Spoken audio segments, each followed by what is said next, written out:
Matt, I'll start. Just wondered after you watched the film what you saw there that maybe you hadn't seen right away yesterday when we talked to you. I think a lot of it was kind of how we saw it yesterday. To be honest with you, Scott, I thought obviously first and foremost you start with the turnovers.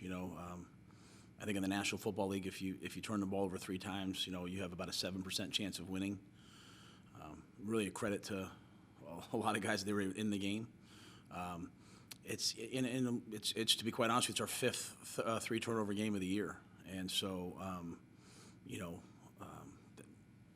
could probably full stop. I mean, you could, if we protect the football, we have a chance to win in these games. And it's one thing to have a turnover, another thing to have a pick six. Thought the special teams weren't good enough in the game. The field position obviously tilted it against us. I thought defensively, the issue just came down to third down. Winning in third down. Our guys play man a lot. They're not going to win every time, but we had to just win a couple more, and then I had a chance to pick 3 balls off. So we're not going to beat a team like the Falcons if we turn it over 3 times. We're not going to beat a team with the Falcons if they're 50% on third down. We're not going to beat a team like the Falcons with that special teams play, and I thought they played hard watching the tape. I thought guys flew around, but we have some things to clean up that hurt us yesterday. We'll go to Jonathan Alexander next. Matt, you were asked about it yesterday, and you said Cam Newton was your starter. I want to ask you just again, just in case maybe things have changed, but do you anticipate using Cam Newton and P.J. Walker in that similar role, or does it dictate what the defense is doing? And did you like that, how it worked out? We planned on playing P.J. In the game. We had a package for him, and then also planned on him playing in the 2-minute. Obviously at the end of the half, he threw the interception, which was unacceptable. At the end of the game, he threw us down there. We weren't able to get in. Came back and obviously made some nice plays to score the touchdown. So we'll continue to play both guys. I think Sam's a week to 2 weeks away from being ready to play. So we'll continue to play both guys. And just continue. I thought Jeff did a nice job yesterday. I thought the tempo was there. I thought there were guys open. That was one of the better passing days. I'll take away the giveaways. Let me say that. One of the better passing days we've had in quite some time. So we'll just continue to try to refine what we're asking of each guy, and I think another week, hopefully we can play with that same sort of tempo that we had, and just protect the football better. You mentioned Sam, so do you anticipate him factoring in when he returns?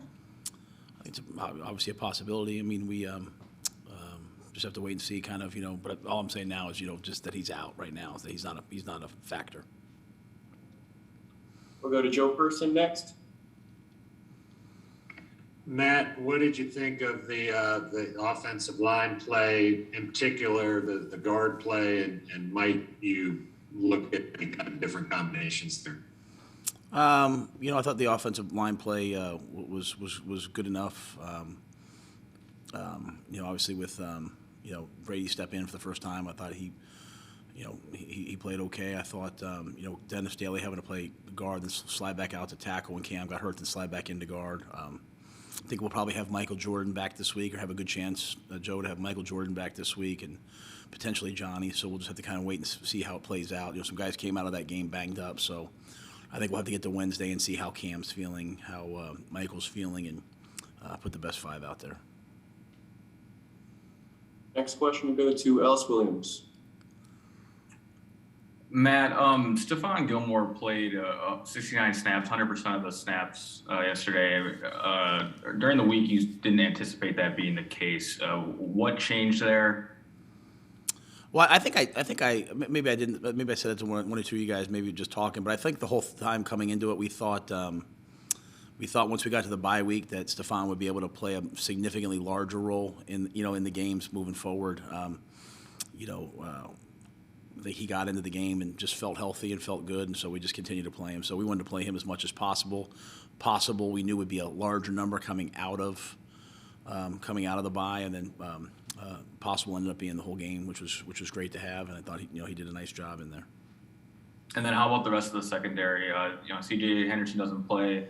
18 snaps for him, and then just in replacing Dante, how do you think everyone stepped up? It's kind of like I said. There were some plays that weren't good enough, especially on third downs, especially that last third down. It's never quite. I mean, guys would, Miles Hartsfield, they try to get a man-to-man against Pitts. He runs down the sideline and knocks the ball away. Then on 3rd and 15, obviously we give up the play to Pitts. So there's a lot of really good snaps in there. It's one of the things you learn in life. Like it's never as, Miami was, obviously we didn't play great against Miami. There was just a lot of things that we have to clean up, especially on third downs. But guys did a lot of good things as well. So I think it's just this growth of understanding that, like, hey, when you're a corner, when you're a safety, you can't have a bad snap or else it results in a big play. The double moves, I think Ellis hurt us early, the double move of the big play that we were able to get it down. And then the first play of the second half, that obviously was a factor. But at the end of the day, it still comes down to me to the third downs conversions that we allowed, both in zone and in man, and we have to be better in those areas. Yeah, thank you. Let's go to Will Plotchik. Matt, I got 2 offensive line questions. I'll go one at a time. On the 4th down sack where Fowler kind of came free off the edge, there seemed like there was confusion there with Cam Irving and Dennis Daly. Were you able to kind of address, or will you be able to kind of address kind of the confusion there that happened between those 2 guys? I think I haven't spoken with Cam yet. We were sliding right. Cam's one-on-one by himself. He's hoping to get a chip from the back, but the back's man was mugged up, so he can't chip for him. I think he felt like on the field, he said the guy was offsides. I think that's what he felt like Fowler went early. But in terms of schematic confusion, there really was none. It's everyone knows who they have. And how did you grade out Brady Christensen from the game film? Like I just said a couple minutes ago, I thought he played well enough. Obviously Brady's got a lot of growth. He's played a lot of different positions, a lot of growth he has to continue to do. But I thought it was a good step for him. I was glad to get Deontay in there a little bit too. So. The next question goes to Will Kunkel. Hey, Matt, they kept running the ball right at Brian Burns. Was that something they were doing successfully with what they were doing, or is that Brian needs to be better against the run? I think everyone had to be better against the run. I mean, they run the ball. They were just, like they like many teams run the ball into the boundary.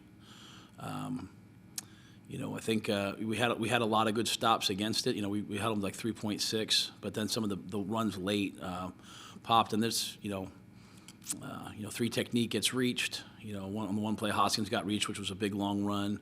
On the backside, we need Reddick and some of those guys to if Brian sets the edge, those guys have to be flat down the line. So I just think fundamentally, kind of like a lot of the games where if we haven't been great against the run, it's just our stoutness inside. Guys setting an edge, and then all we want to do is set an edge and build a wall, and everyone chase the ball down. And early in the game, there was a lot of times where we did that, but they still were kind of falling forward for 4, being in 2nd and 6. Later in the game, they popped a couple of them that were difficult, and then they hit a couple crack tosses on us, got the ball to the perimeter, and that's on those plays we need the secondary to show up and make the tackle, and unfortunately we're just a little bit late. So I wouldn't say it was any one guy. I just think, kind of like I said in the passing game, a lot of things there that showed up that just we have to clean up and be better at. And then real quick to follow up on that, you've talked about in the past just assignment football, doing your job, letting everyone else do their job, and then it all comes together if they listen to Phil Snow. Did you see that get better yet this Sunday, or is it still guys kind of going rogue? I didn't see anybody going rogue. I don't think I think Washington was the one game where I felt like that happened. I thought as things happened poorly, as things started happening against us, you saw guys panic and start to do too much. I think it happened a little bit against Philadelphia. I think defensively, I didn't feel that. I just felt like they won some blocks on us. They blocked us at times. They ran hard. And on the flip side of that, I'll say I don't. we're not, if we have 3 turnovers, they're going to be able to run the football. We have to, but part of stopping the run in the National Football League is playing well on offense, so you have a little bit of a lead, and they have to throw the ball more. We never quite turned it into a drop back game. They were able to run the ball and play action, but I didn't see a lot of that. I saw some, guys make some mistakes that we have to clean up, but certainly I thought they played hard. They tried to do what they're supposed to do. Next question will go to Steve Reed. Hey, Matt, I know, Robbie and DJ both kind of went down at different points, but did back to play. But I just want to check on their availability. Was there any issues with that? And secondly, how do you go about Buffalo and what's supposed to be, I guess, a pretty cold environment up there next Sunday? I probably won't think too much about the cold myself. I lived in Buffalo. I know it's going to be cold. The guys should know it's going to be cold.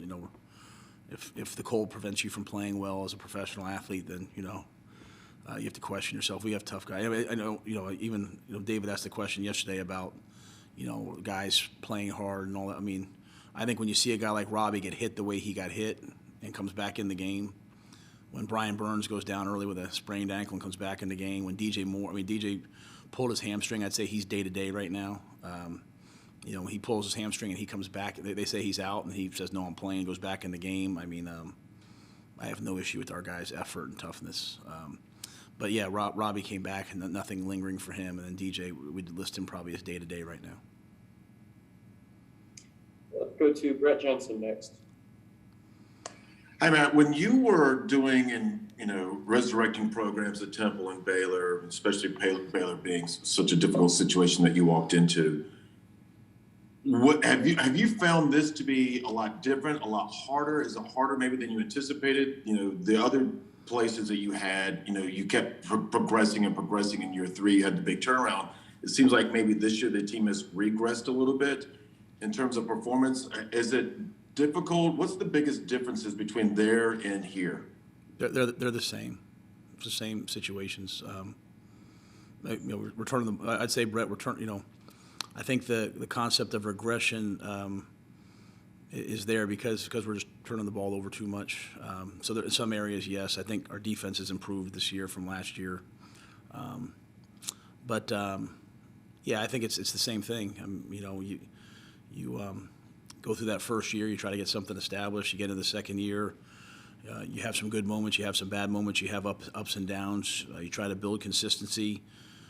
You talk a lot about it, and you don't always see it. So people ask you, well, how come they're not doing it? Well, sometimes you don't have the margin for error that guys can do a lot of things right. We just don't have a tremendous margin for error right now, and it shows up in some of these games.